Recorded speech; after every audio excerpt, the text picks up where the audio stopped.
Round likely today at noon when the House gavels back into session. Kevin McCarthy sat through more votes yesterday, once again losing 20 members who refused to support his speakership. Negotiations went late into the night between McCarthy and the GOP rebels. I crawl before I walk before I get. I felt as though we had a very good discussion. Okay, where it happens next? Well, I think what you should gauge is being able to do that vote, that the discussions are going well and continue.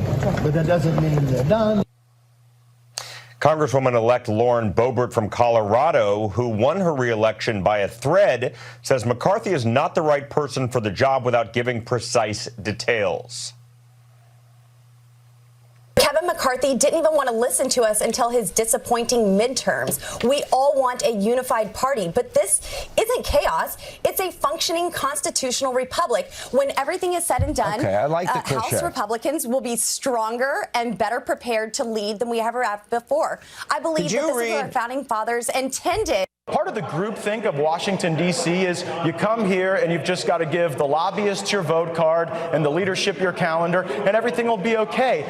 Kevin McCarthy has no ideology. We got to drain this swamp. We shouldn't put one of the alligators in charge.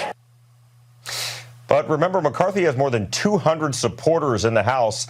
They came to his defense time after time on the floor. I believe that in my bones. Nobody has done more to lay out a plan for how we restore the basic functioning of this institution than Kevin McCarthy. Nobody. Every single returning Republican in this chamber who cast a vote 2 years ago in the last Congress voted for Kevin McCarthy as our leader. We were united then, and we must unify now. Right now, the business of the House is non-existent until members elect a speaker, meaning that Republicans who had an agenda, Todd and Ashley, by voters, can't do anything, and their agenda is stalling until they elect a speaker. Back to you. That is the big rub with all of this. David, thank you. With that, let us bring in Iowa Congressman-elect Lieutenant Colonel Zach Nunn.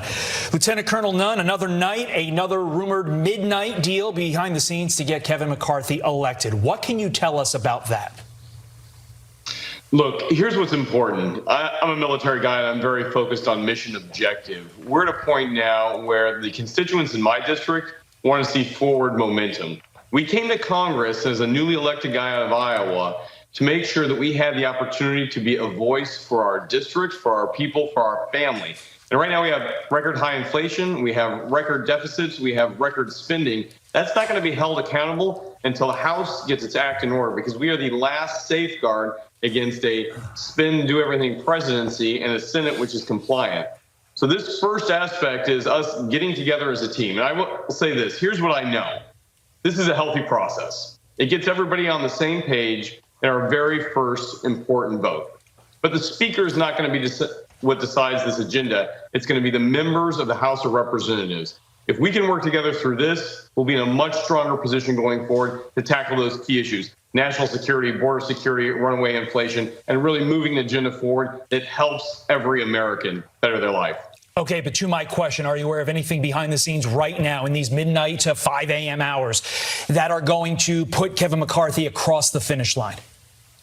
Yeah, so we met as a freshman class last night to speak specifically to folks who are on both sides of this issue, folks who really wanted to have a speaker that was, someone other than McCarthy, and then the 91% of folks who wanted a leader like McCarthy because he was able to step in day one and do this. I feel like we have forward momentum on this. Look, these are the kind of conversations you have in a big, diverse family